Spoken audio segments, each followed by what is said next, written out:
அத்தியாயம் 9. அந்த வட்ட வடிவு முகம் கொண்ட விற்பனை பணிப்பெண்ணின் முகம் உற்சாகத்தில் சிவந்தது. அவளால் பேச முடியவில்லை. திக்கித் திணறி, "ஆ, ஆம், எங்களிடம் உயர்ந்த முதல்நிலை ஆன்மீக ஆயுதங்கள் இருக்கின்றன. எனக்கு ஒரு கணம் கொடுங்கள், நான் அவற்றை தங்களுக்காக எடுத்து வருகிறேன்" என்று கூறிவிட்டு அந்த பெண் கடையின் பின்புறம் விரைந்து ஓடினாள். அவள் சென்ற சிறிது நேரம் கழித்து சில வலிமை மிக்க ஆண்களை தன்னுடன் அழைத்து வந்தாள். அவர்கள் கையில் 4 இருந்து 5 வரை ஆயுதங்கள் இருந்தன. "இளவரசே, இவைகள்தான் உயர்தர முதல்நிலை ஆன்மீக ஆயுதங்கள். தயவு செய்து பாருங்கள், இதுதான் அக்னி வெள்ளை வாள்" எனக் கூறிய அந்த பெண் ஒரு நீண்ட வாளை எடுத்து அதை அதன் முறையில் இருந்து வெளியே எடுத்து காட்டினாள். அந்த வாளின் நீளம் 1.5 மீட்டர் இருந்தது. அதன் தன்மை பார்க்க மென்மையாகவும் அதே சமயம் கூர்மையாகவும் தெளிந்த நீர் போல அழகாக இருந்தது. இது ஒரு நல்ல வாள் என்று நினைத்த ஆதவனின் கண்கள் பிரகாசித்தது. அக்னி வெள்ளை வாளையும் அமுதனியின் தென்றல் வாளையும் ஒப்பிட்டு பார்த்தால் அந்த தென்றல் வாள் ஒரு குப்பை போல தெரியும். ஆனாலும் ஆதவனுக்கு அந்த வாள் தனது தற்காப்பு கலைக்கு பொருந்தாது என்று எண்ணினான். அதனால் இது வேண்டாம் என்று தலையசைத்துவிட்டு தொடர்ந்து பார்க்கத் தொடங்கினான். அவன் அங்கு மீதம் இருந்த அனைத்தையும் பார்த்தான். அவன் கடைசியாக இருந்த வாள் பக்கம் வந்தான். அந்த வாளில் ஃபீனிக்ஸ் இரத்த வாள் என்று எழுதியிருந்தது. அந்த வாளின் உடல் பளபளப்பான கருப்பு நிறத்தில் ஒரு கருங்கல்லால் செய்யப்பட்டு இருந்தது போல காட்சியளித்தது. மேலும் அந்த வாளின் இருபுறமும் ஒரு கூர்மையை குறிக்கும் நல்ல மினுமினுப்பும் இருந்தது. இதுதான், இதேதான்.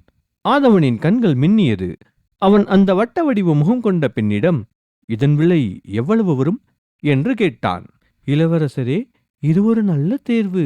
தங்களுக்கு நல்ல ஞானம் இருக்கிறது என்று நினைக்கிறேன்.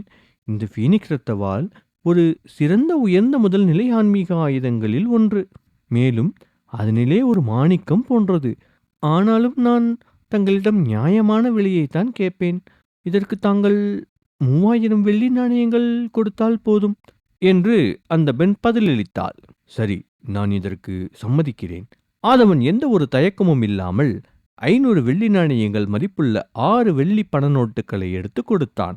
அது கடகத்தீவு கொள்ளையர்களிடம் இருந்து எடுத்த பணம் என்பதால் ஆதவன் அதை பற்றி சிறிதும் கவலைப்படவில்லை. அவன் பக்கத்தில் இருந்து இதையெல்லாம் பார்த்து கொண்டிருந்த நிலவனின் முகம் சுருங்கி இருண்டது போல் ஆனது. அமுதனியோ தன் கையில் இருந்த தென்றல் வாளையும் பின் ஆதவன் கையில் இருந்த ஃபீனிக்ஸ் இரத்த வாளையும் பொறாமை கலந்த ஏக்கத்துடன் பார்த்தாள். அந்த வட்ட வடிவு முகம் கொண்ட விற்பனை பணிப்பெண் உற்சாகத்தில் துள்ளி குதித்து சந்தோஷம் அடைந்தாள். 3000 வெள்ளி நாணயங்கள் மதிப்புள்ள வியாபாரம்! இதன் மூலம் அவளுக்கு எவ்வளவு ஊதியம் கிடைக்கும்! மற்ற விற்பனை பணிப்பெண்கள் தங்கள் முகத்திலும் இதயத்திலும் மிகுந்த வருத்தத்துடன் அந்த பெண்ணை பார்த்து கொண்டு இருந்தார்கள். ஆதவன் கையில் இவ்வளவு பணம் இருக்கிறது என்று அவர்களுக்கு தெரிந்திருந்தால் அந்த வட்ட வடிவு முகம் கொண்ட விற்பனை பணிப்பெண்ணுக்கு இந்த வாய்ப்பு ஒருபோதும் ஆதவன் கையில் இவ்வளவு பணம் இருக்கிறது என்று அவர்களுக்கு தெரிந்திருந்தால் அந்த வட்ட வடிவ முகம் கொண்ட விற்பனை பணிப்பெண்ணுக்கு இந்த வாய்ப்பு ஒருபோதும் கிடைத்திருக்காது. இப்போது அதை நினைத்து ஒரு பயனும் இல்லை. ஏனென்றால் அவர்களுக்கான நேரம் எப்போதோ கடந்துவிட்டது. இதிலிருந்து அவர்கள் ஒருவரை பார்த்த நிமிடத்தில் எடை போடக்கூடாது என்று தங்களுக்குள் நினைத்து முடிவெடுத்து கொள்ள மட்டுமே முடிந்தது. ஆதவன் ஒரு கையில் அவன் வாங்கிய ஃபீனிக்ஸ் இரத்த வாளையும் மற்றொரு கையில் இலக்கியாவையும் அழைத்து கொண்டு அந்த கடையை விட்டு வெளியே செல்ல தயாரானான். அவன் நிலவன் மற்றும் அமுதினியை கடந்து செல்லும்போது அமுதினி கையில் இருந்த தென்றல் வாளை பார்த்து, "இது போன்ற குப்பை வாய்ந்த ஆயுதங்கள் கூட உனக்கு பிடித்திருக்கிறதா என்ன?" என கேட்டுவிட்டு சிரித்துக்கொண்டே கதவை தாண்டி வெளியே சென்றான். "ஆதவா" என கூறிய நிலவன் தன் பற்களை இறுக கடித்தான். அதில் அவன் முகம் மிகவும் கொடூரமாக மாறியது. "இளையவரே, இது மிகவும் சுவாரஸ்யமாக இருந்தது. இந்த நிலவனும் அமுதினியும் எப்போதும் நம்மை இழிவாகத்தான் பார்ப்பார்கள். இப்போது அதே நிலைமை அவர்களுக்கு வந்துவிட்டது. ஆஹா" என்று அம்பிகா மண்டபத்தின் வெளியே இலக்கியா உற்சாகத்துடன் கத்தினாள். தன் கை முஷ்டிகளை காற்றில் அசைத்தாள். ஆதவன் அதை பார்த்து புன்னகைத்தான். உண்மையை சொல்ல வேண்டுமென்றால் அவன் நிலவனை பற்றி சிறிதும் கவலைப்படவில்லை. அவனது முழு குறிக்கோள் வாசுகி மட்டும்தான். அவர்கள் இருவரும் சந்தையில் நடந்து சென்றார்கள். இலக்கியா தன் அகன்ற கண்களில் அனைத்தையும் உற்று பார்த்து கொண்டிருந்தாள். அவள் சந்தையில் விற்கப்படும் அனைத்து பொருட்களையும் மிகுந்த ஆர்வத்துடன் பார்த்தாள். ஏனென்றால் அவள் சந்தைக்கு வந்து பல ஆண்டுகள் ஆகியிருந்தது. அங்கு விற்கப்படும் பொருட்கள் மிகவும் விலை உயர்ந்ததாக இருந்தது.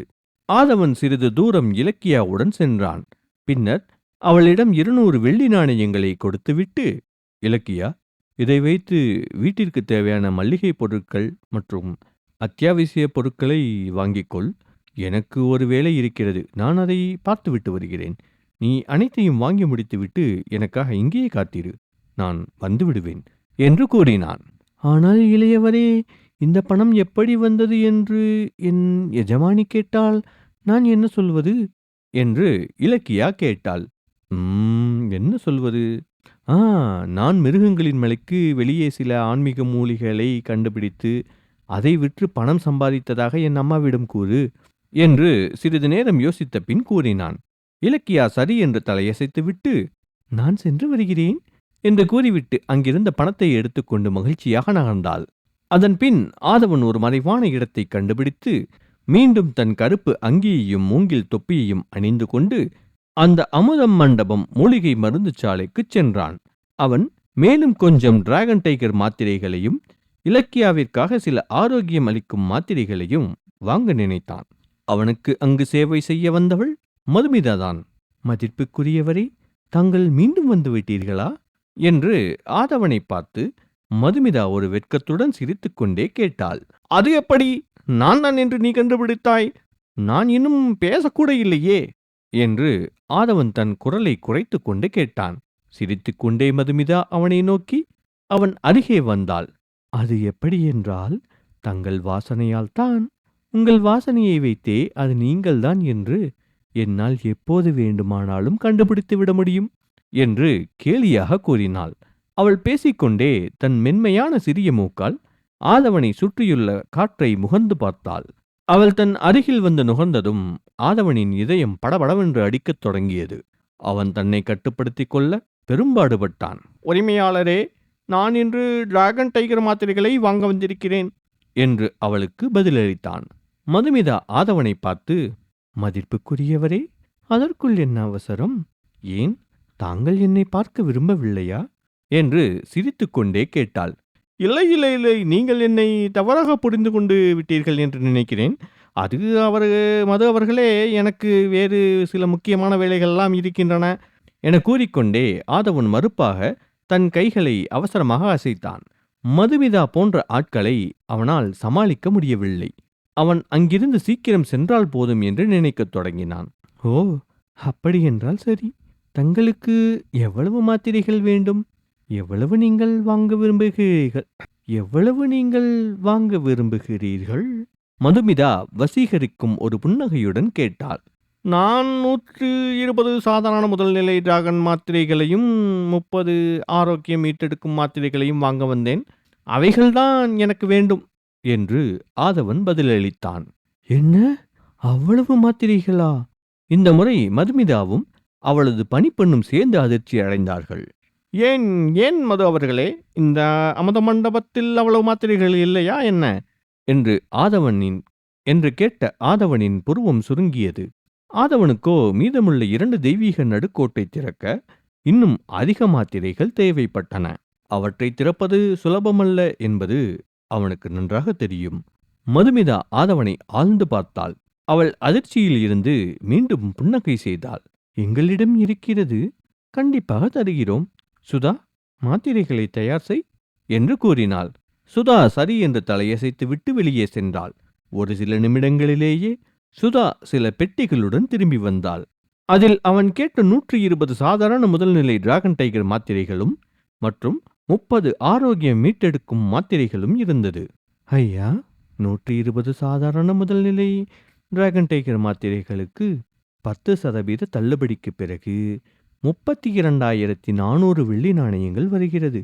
ஆனால் நாங்கள் 32,000 மட்டும் எடுத்துக்கொள்கிறோம். மேலும் தங்களுக்கு இந்த 30 ஆரோக்கியம் மீட்டெடுக்கும் மாத்திரைகளை இலவசமாக தருகிறோம். இதை நான் தரும் ஒரு பரிசாக எடுத்துக்கொள்ளுங்கள் என்றாள் மதுமிதா. மிக்க நன்றி உரிமையாளர் மது அவர்களே என்று கூறிய ஆதவன் மாத்திரைகளை எடுத்துக்கொண்டு பணத்தை செலுத்திவிட்டு மரியாதை நிமித்தமாக கைகூப்பி வணங்கினான். பிறகு அந்த இடத்தை விட்டு அவசரமாக வெளியேறினான். ஆம் தலைவி, நீங்கள் சொன்னது சரிதான். இந்த ஆள் மிகவும் சுவாரஸ்யமான மனிதன்தான். அவர் 10 நாளுக்கு முன்புதான் சில டைகர் மாத்திரைகளை வாங்கிச் சென்றார். அதற்குள் அனைத்தையும் முடித்து விட்டாரா? அதை அவர் மட்டும் பயன்படுத்தினாரா, அல்லது பல பேர் சேர்ந்து பயன்படுத்த வாங்கினாரா? ஆதவன் அங்கிருந்து சென்ற பின் சுதா முக ஆர்வமுடன் கேட்டாள். என்னால் உறுதியாக சொல்ல முடியவில்லை சுதா. ஆனால் அவன் இங்கு கடைசியாக வந்து சென்ற பின் அவனின் மெரிடியன் மிகவும் சக்தி வாய்ந்ததாக மாறியிருக்கிறது. அதை என்னால் உணர முடிகிறது. இதை உண்மையில் சுவாரஸ்யமாகத்தான் உள்ளது. நீ இங்கே இரு.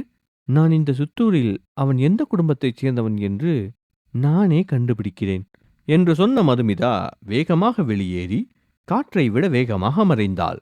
அங்கிருந்து வெளியேறிய ஆதவன் மீண்டும் ஒரு மறைவான இடத்திற்குச் சென்று தனது தொப்பி மற்றும் அங்கியை கழற்றி டிராகன் டைகர் மாத்திரைகளையும் சேர்த்து புனித ஆலயத்தில் வைத்தான்.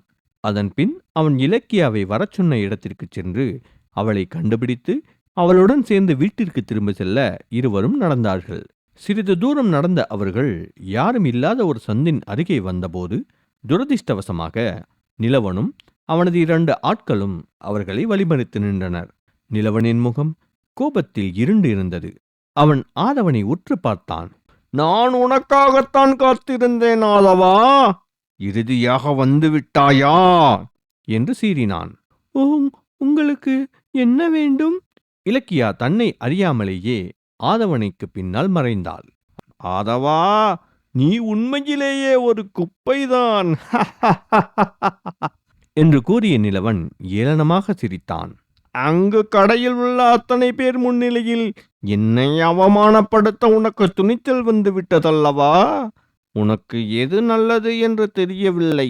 இருந்தாலும் பரவாயில்லை, நான் உனக்கு ஒரு வாய்ப்பு தருகிறேன். உன்னிடம் உள்ள அனைத்து பணத்தையும் என்னிடம் கொடுத்து விடு. அதன் பின் சக்கரவர்த்தி குடும்ப மாளிகை முன் மண்டியிட்டு 3 முறை கத்து, நான் ஒரு குப்பை என்று.